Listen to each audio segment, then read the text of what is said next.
Hola, soy Jesús Nieto Martínez. Bienvenida, bienvenido.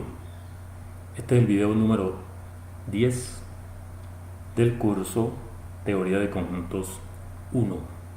Vamos a hablar de aritmética de ordinales. En los videos anteriores estuvimos analizando algunas propiedades que tienen los ordinales.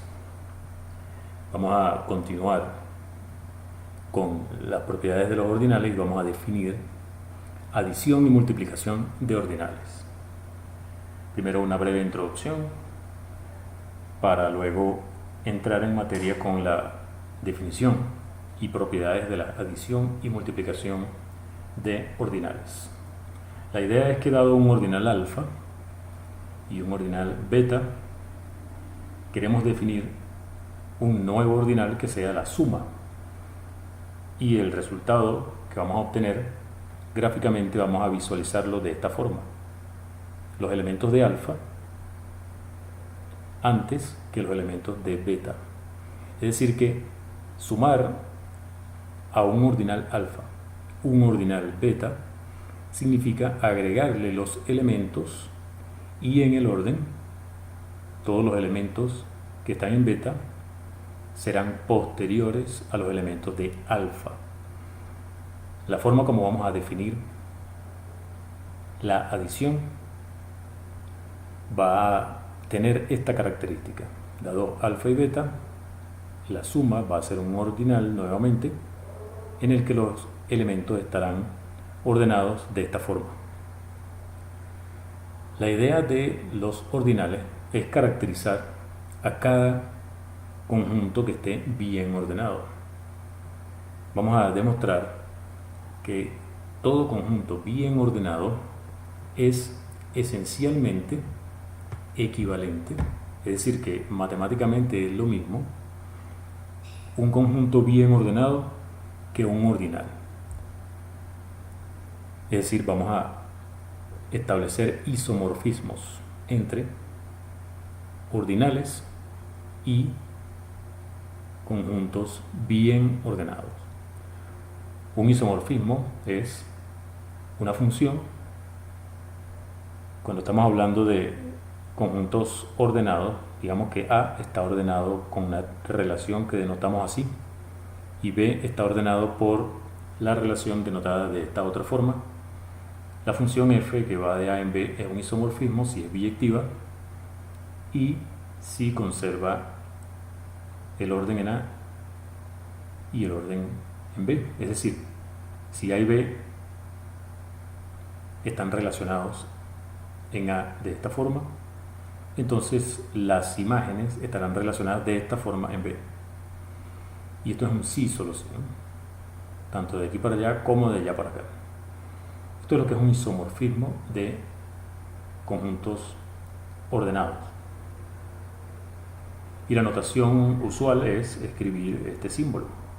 Este conjunto ordenado es isomorfo a este otro si hay una función biyectiva entre ellos que conserva las relaciones, es decir, si hay un isomorfismo entre ellos. Decimos que son isomorfos y lo escribimos de esta forma.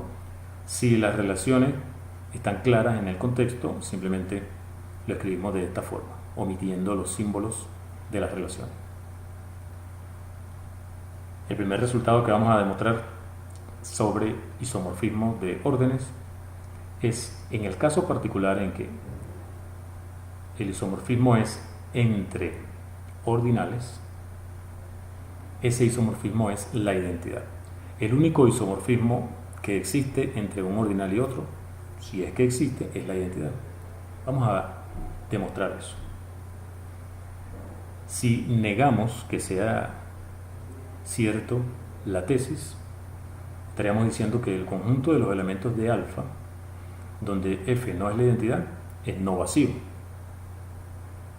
Si llamamos x a ese conjunto, como es no vacío y alfa está bien ordenado por pertenencia, entonces este conjunto tiene un elemento minimal. Digamos que ese elemento minimal es lambda.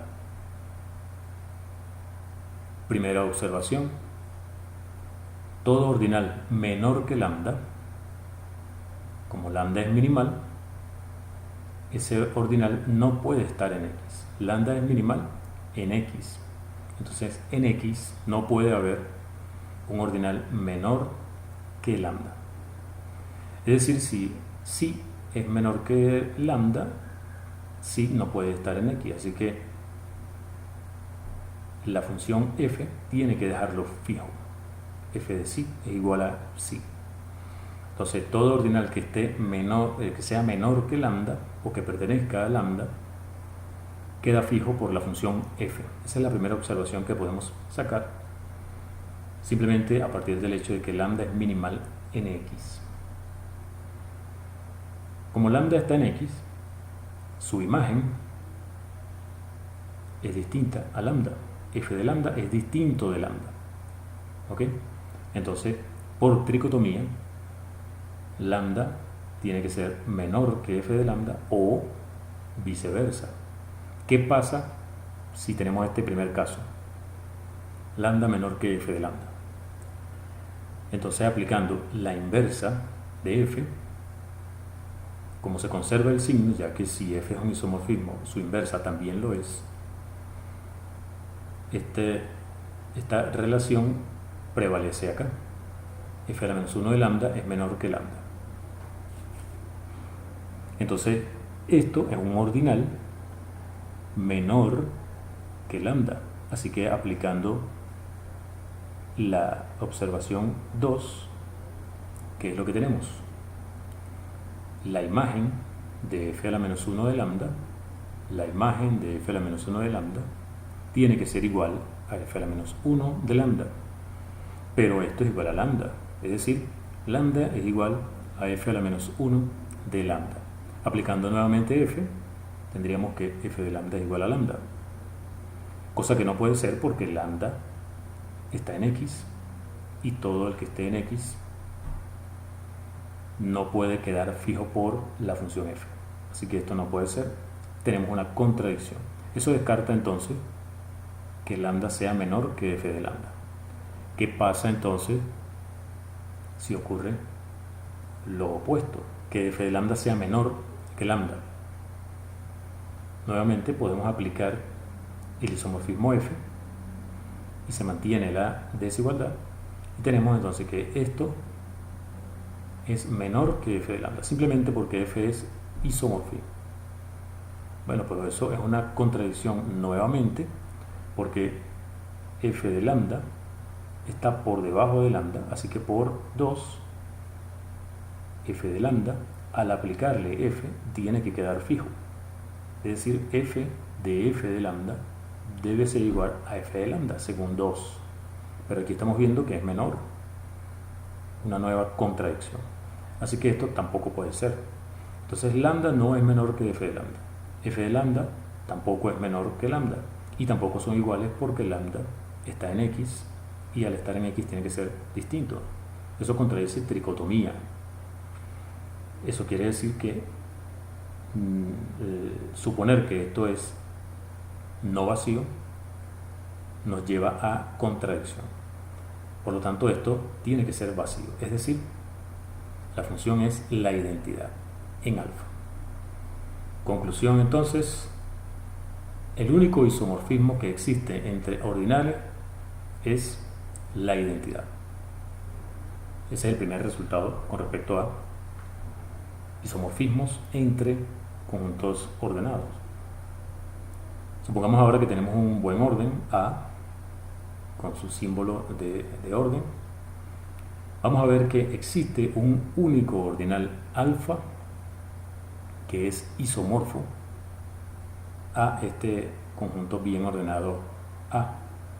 Por supuesto que cuando escribimos el ordinal, la relación de la que estamos hablando acá es la relación de pertenencia.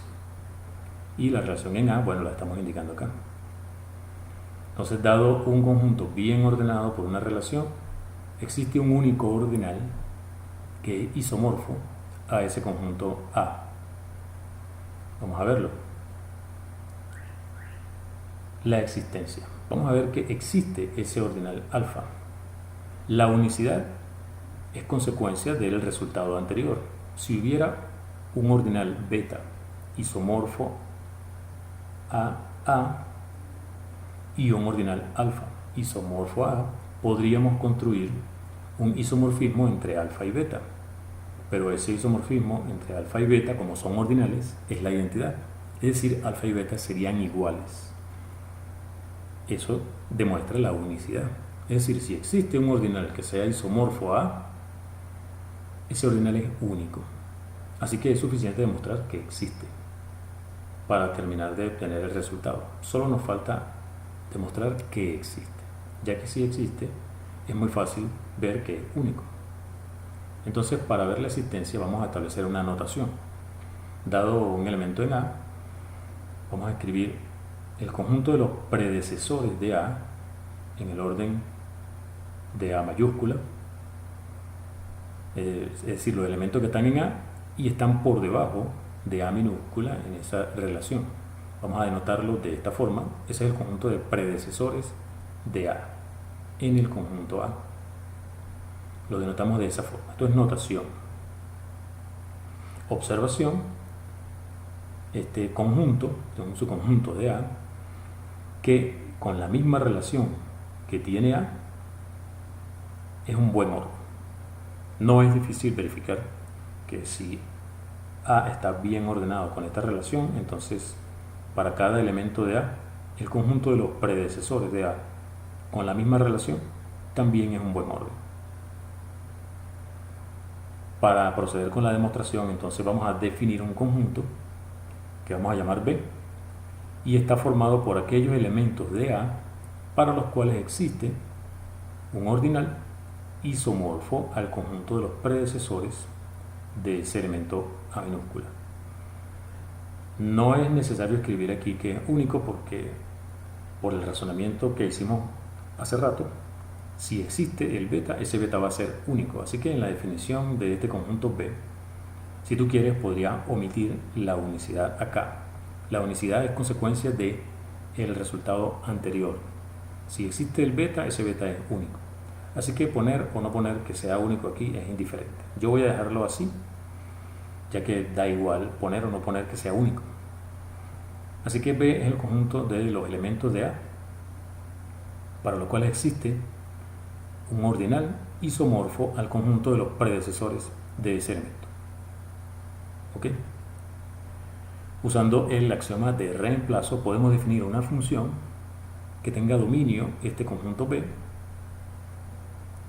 y la definimos de esta forma. Para cada elemento A en B, su imagen es el único ordinal beta que es isomorfo al conjunto de predecesores de A. Por la forma como está definida esta fórmula, podemos utilizar reemplazo para definir la función f, es decir, esta función está bien definida y es un conjunto por el axioma de reemplazo, ya que la fórmula que la define satisface la condición que exige la hipótesis del axioma de reemplazo. Muy bien, la f así definida, si denotamos por alfa al rango, entonces va a resultar un ordinal. Vamos a verificar eso. Verifiquemos que el rango de esa función que definimos así es un ordinal. Está claro que es un conjunto de ordinales porque a cada elemento del conjunto B que definimos le asigna un ordinal. Entonces es un conjunto de ordinales. Para ver que es un ordinal es suficiente ver que es transitivo. Eso es lo que vamos a hacer ahora. Supongamos que tenemos aquí nuestro conjunto bien ordenado A y vamos a graficar de esta forma a la clase de los ordinales. La idea es que dado un elemento beta del rango de f, necesitamos demostrar que todo elemento de beta también es un elemento del rango de f.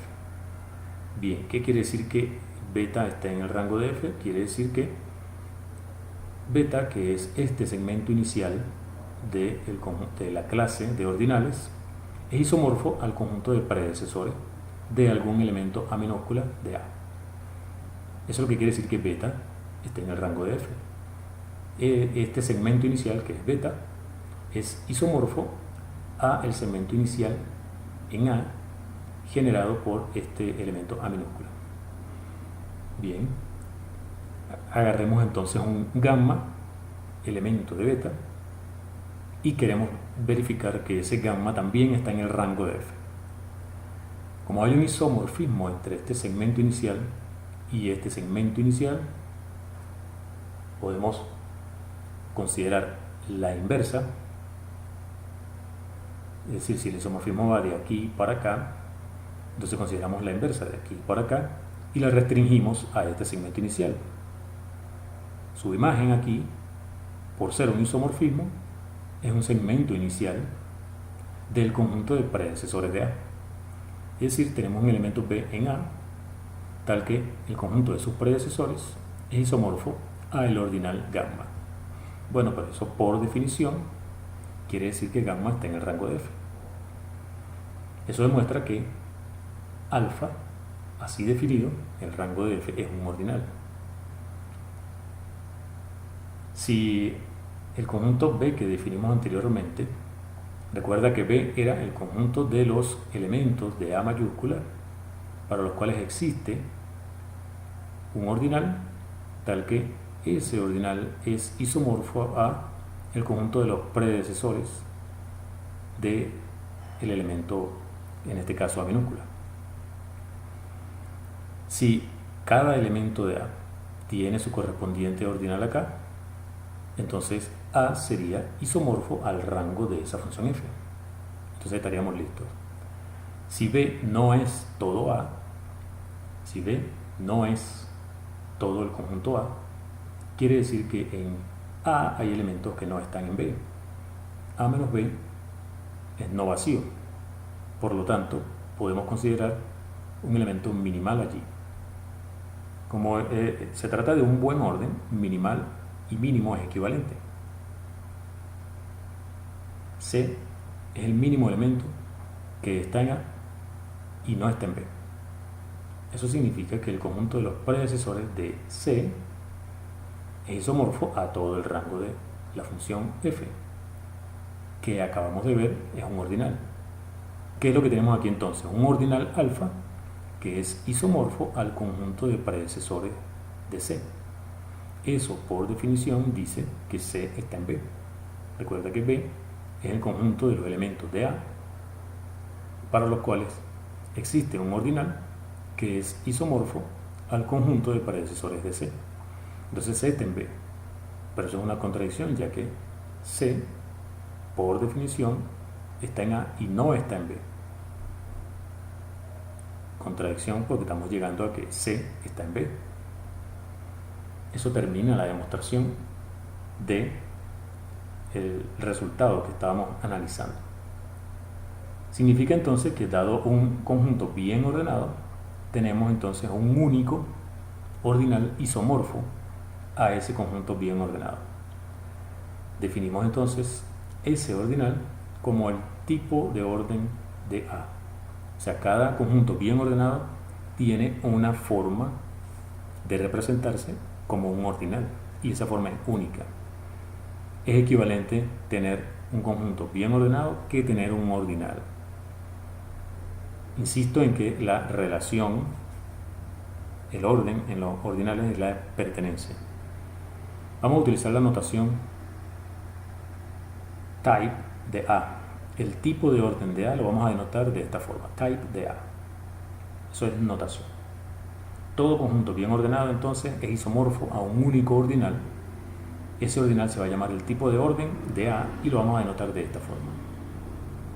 Muy bien, estamos listos para definir lo que es la adición de ordinales. Va a estar definida mediante tipo de orden. Es mejor que usemos la pizarra porque allí vamos a tener la oportunidad de graficar a medida que vayamos analizando. La adición va a estar definida de esta forma, dado un ordinal alfa y un ordinal beta. Alfa más beta se define como el tipo de orden de este conjunto. Este conjunto, ¿qué cosa es? La unión de el producto cartesiano de este conjunto que tiene un solo elemento, que es el 0, y alfa. Y el producto cartesiano de este conjunto que tiene un solo elemento, que es el 1, con beta.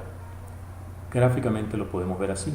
El conjunto cuyo único elemento es el 0 lo podemos representar gráficamente con un punto. Igualmente para el 1. El producto cartesiano de esto con el ordinal alfa, si este es el ordinal alfa, sería la pareja que tienen como primera coordenada 0 y segunda coordenada un elemento de alfa. De la misma forma para el producto cartesiano de este conjunto con beta, que lo estoy graficando acá. La unión sería esto, y lo estamos viendo como pares ordenados. Cada elemento aquí en esta unión es un par ordenado. ¿Y cuál es el orden acá? El orden es el orden lexicográfico. El orden lexicográfico quiere decir, si tienes un par XY y tienes otro par AB, ¿cómo se comparan? Vamos a decir que el par XY es menor que el par AB, sí y solo si X es menor que A. Recuerda que la primera coordenada es 0 o es 1, entonces 0 o 1. Entonces, si tienes un par XY, ese par es menor que el otro si este es 0 y este es 1. O si tienen la misma coordenada, o sea, X igual a A, pero la segunda coordenada, Y, mantiene la relación que corresponda, bueno, a beta si es que la primera es 1 o a alfa si es que la primera es 0. Veámoslo aquí en el gráfico. Todos los pares que estén en esta misma vertical van a obedecer al orden que hay en alfa. Por ejemplo, este punto que está acá representa a un par cuya primera coordenada es 0 y cuya segunda coordenada es un elemento de alfa. De la misma forma este es un par ordenado cuya primera coordenada es 0 y cuya segunda coordenada es un elemento de alfa. Así como lo estamos dibujando, como el orden va de abajo hacia arriba, el orden de alfa, este par es menor que este. Igual en beta, si tienes un par que representado por este punto y otro par representado por este punto, entonces este sería menor que este. Y en comparación de uno que esté en esta vertical con uno que esté en esta vertical, bueno, este es menor que este, y este es menor que este es menor que este. Todo lo que están en esta vertical son menores que lo que están en esta vertical, ya que estamos comparando la primera coordenada. Lo que están en esta vertical tienen primera coordenada 0, así que todos ellos son menores a cada uno de los que están en esta otra vertical. Ese es el orden lexicográfico. No es difícil determinar que, como el orden de alfa es un buen orden, igual que el de beta, el orden lexicográfico así definido también es un buen orden. Así que el orden lexicográfico es un buen orden si el orden en cada una de estas componentes también es un buen orden. Con respecto a ese buen orden es que estamos tomando el tipo. Así que la suma de alfa y beta será el tipo de orden de ese conjunto. Es fácil verlo cuando haces el gráfico. Tienes un puntito y hace el ordinal alfa, otro puntito el ordinal beta. Es la unión de este producto cartesiano y este producto cartesiano. Y el orden se refiere al orden lexicográfico, como acabamos de decir ahora. Eso es equivalente a colocar todos los elementos de alfa primero que los elementos de beta. Vamos a hacerlo gráficamente acá. Es decir, ese orden, así como lo definimos, es equivalente a colocar primero alfa y luego beta. Entonces el resultado, o sea, esto que está acá es el ordinal alfa más beta. Colocar primero los elementos de alfa y seguidamente los elementos de beta. Esta es la manera formal de definirlo. El tipo de orden de este conjunto, considerando el orden lexicográfico en los pares ordenados que componen a este conjunto. Por ejemplo, fíjate en la suma de omega y 1. 1 se puede representar con un puntito y omega es esta sucesión infinita de puntos que estoy colocando acá en azul. sería omega, y a continuación 1. Omega más 1 sería omega, y luego al final un puntito que sería mayor que todos los demás puntos que están acá, ordenados de izquierda a derecha. Eso tiene el mismo tipo de orden que el sucesor de omega. Es decir, que omega más 1 es igual al sucesor de omega. Mientras que si lo hace en esta otra forma, primero 1 y luego agregar omega, gráficamente sería el 1 está representado mediante este punto, y omega sería esta sucesión infinita de puntos. Este conjunto completo, con el orden que definimos anteriormente, es equivalente, es isomorfo a omega, es decir, tiene el mismo tipo de orden que omega. Por lo tanto, 1 más omega es igual a omega, mientras que omega más 1 es el sucesor de omega. Tenemos aquí un ejemplo que demuestra que la adición, así como la hemos definido, no es conmutativa, porque omega más 1 es distinto de 1 más omega. Esto quiere decir entonces, la adición no es conmutativa. La adición de ordinales no es conmutativa, eso es importante. Aquí tenemos un ejemplo que lo demuestra. La adición de ordinales no es conmutativa. Vamos con la multiplicación. Si tienes un ordinal alfa y un ordinal beta, ¿cómo se define el producto de alfa con beta? Se define como el tipo de orden del producto cartesiano de beta y alfa. Aquí es importante el orden. Alfa por beta está definido como el tipo de orden de el producto cartesiano de beta por alfa, igual que antes con el orden lexicográfico. El orden lexicográfico, voy a repetirlo aquí, un par ordenado, este es el producto cartesiano de beta con alfa. Gráficamente significa que aquí tienes beta y en cada elemento de beta tienes una copia de alfa. Entonces, los elementos del producto cartesiano de alfa y beta, pero en este orden, beta por alfa, son puntos representados por pares ordenados. Un elemento de beta como primera coordenada y un elemento de alfa como segunda coordenada. Cada uno de estos puntos negros representa un par ordenado que pertenece al producto cartesiano de beta por alfa y está ordenado con el orden lexicográfico. Una pareja XY es menor que una pareja AB si y solo si, como dijimos antes, comparando primero las primeras coordenadas. Si esta primera coordenada es menor que esta en beta. Si la primera coordenada es menor, entonces este par es menor que este. Y si no, si son iguales, si la primera coordenada son iguales, pero las segundas coordenadas son las que mantienen la relación y menor que b. Así está definido el orden lexicográfico. Es decir, en cada vertical siguen el orden de alfa. Este sería menor que este sería menor que este, y así sucesivamente. Y comparando, si están en verticales distintas, por ejemplo este punto y este sería menor que este sería menor que este sería menor que etc. Ese es el orden lexicográfico, el mismo orden que el diccionario. Primero comparas la primera letra. Si la primera letra de esta palabra, que solo tiene dos letras, si la primera letra viene primero que la otra, entonces esa palabra viene primero que la otra en el diccionario. Y si no, si son iguales, pasas a comparar la segunda letra.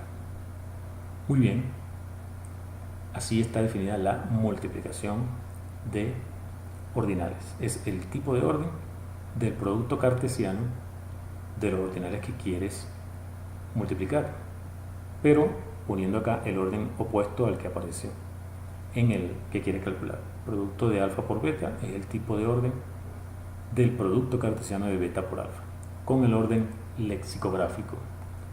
Ejemplo, aquí tenemos uno, omega por 2. Por definición es el tipo de orden del producto cartesiano de 2 con omega. 2 es ese conjunto que tiene como elementos el 0 y el 1. O sea, dos puntitos, un puntito, el 0 y el 1. Entonces, el producto cartesiano serían estos puntos azules que están acá. Es decir, una copia de omega y al lado otra copia de omega. Una sucesión infinita de puntos y al lado una sucesión infinita de puntos. Es esto como pares ordenados y ordenados con el orden lexicográfico. Es decir, todos los puntos que están en esta vertical son menores que los puntos que están en esta vertical y en cada vertical siguen el orden de abajo hacia arriba, el orden de omega. Eso es equivalente a colocar primero este omega y al lado este otro omega. Es decir, que tiene el mismo tipo de orden de omega más omega. Recuerda la definición que hicimos anteriormente de la adición de ordinales. Tienes omega y luego al lado colocas nuevamente omega.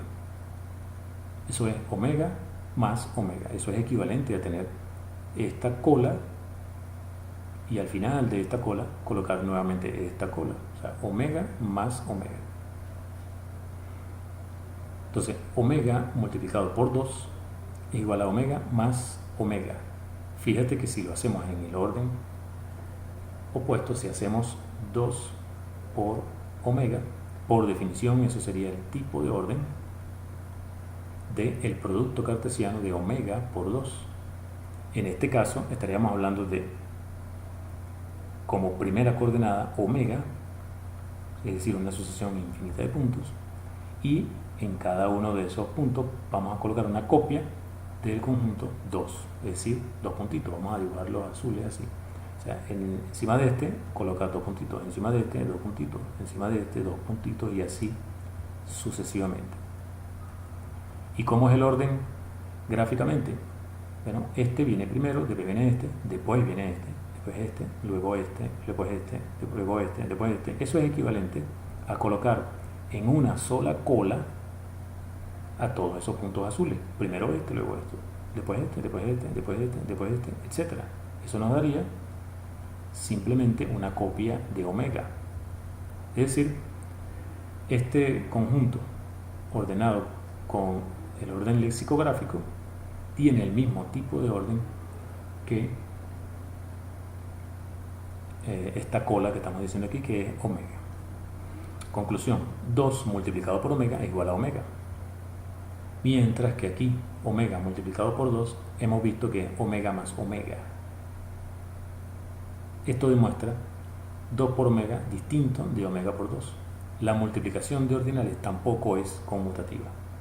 Ni la adición ni la multiplicación son conmutativas. Aquí tenemos ejemplo de ello. Entonces, ¿qué propiedades sí tiene?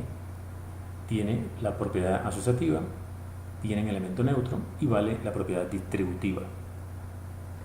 Es un ejercicio rutinario verificar que si tienes ordinales alfa, beta y gamma, la suma de alfa y beta más gamma tiene el mismo tipo de orden que alfa más la suma de beta más gamma.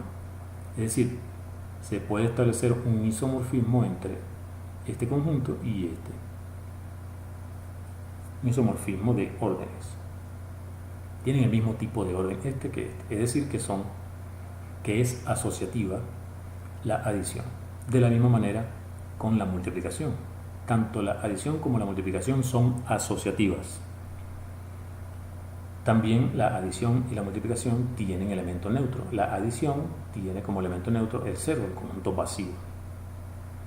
Agregar a vacío un ordinal alfa es equivalente a el ordinal alfa agregarle vacío, y eso va a dar como resultado el mismo alfa. Tienen el mismo tipo de orden este conjunto y alfa. Este conjunto y alfa tienen el mismo tipo de orden. También pasa eso con la multiplicación y con el 1. 1 por alfa tiene el mismo tipo de orden que alfa por 1, que es el mismo tipo de orden que alfa. Como te digo, son ejercicios de rutina. Se pueden hacer, son sencillos. Quizá podrían ser algo tediosos, pero difíciles no son. Y bueno, vale la propiedad distributiva, pero por la izquierda. Esto es importante porque ahorita mismo podemos poner un ejemplo que demuestra que la distributividad por la derecha no vale. ¿Qué quiere decir distributividad por la izquierda? Bueno, si tienes alfa, beta y gamma, da lo mismo alfa por la suma de beta y gamma que la suma de alfa por beta y alfa por gamma. Propiedad distributiva por la izquierda, pero por la derecha no vale, y el ejemplo ya lo vimos anteriormente. 1 más 1 por omega es 1 más 1 es 2, y 2 por omega vimos anteriormente que era omega. Así, vamos a ver, ya no recuerdo.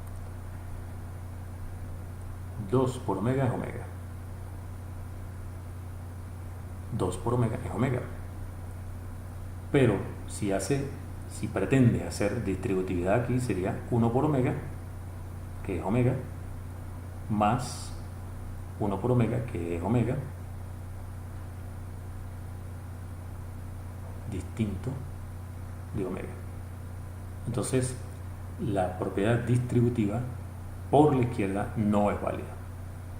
Omega más omega distinto de omega, que hay un ejemplo. 1 más 1 por omega no es lo mismo que 1 por omega más 1 por omega. Así que la propiedad distributiva no vale por la derecha, solo vale por la izquierda. Son las propiedades o algunas propiedades que podemos enunciar de la adición y de la multiplicación de ordinarias, así como la hemos definido. Eso es una generalización entonces de la forma como uno ordena los números naturales. Solo que, bueno, se pierden algunas propiedades. Ya la adición no es conmutativa como ocurre en los números naturales, ni tampoco la multiplicación es conmutativa, pero bueno, no se puede tener todo en la vida, ¿no es cierto? Vamos a dejarlo entonces hasta acá. Soy Jesús Nieto Martínez. Hasta el siguiente video.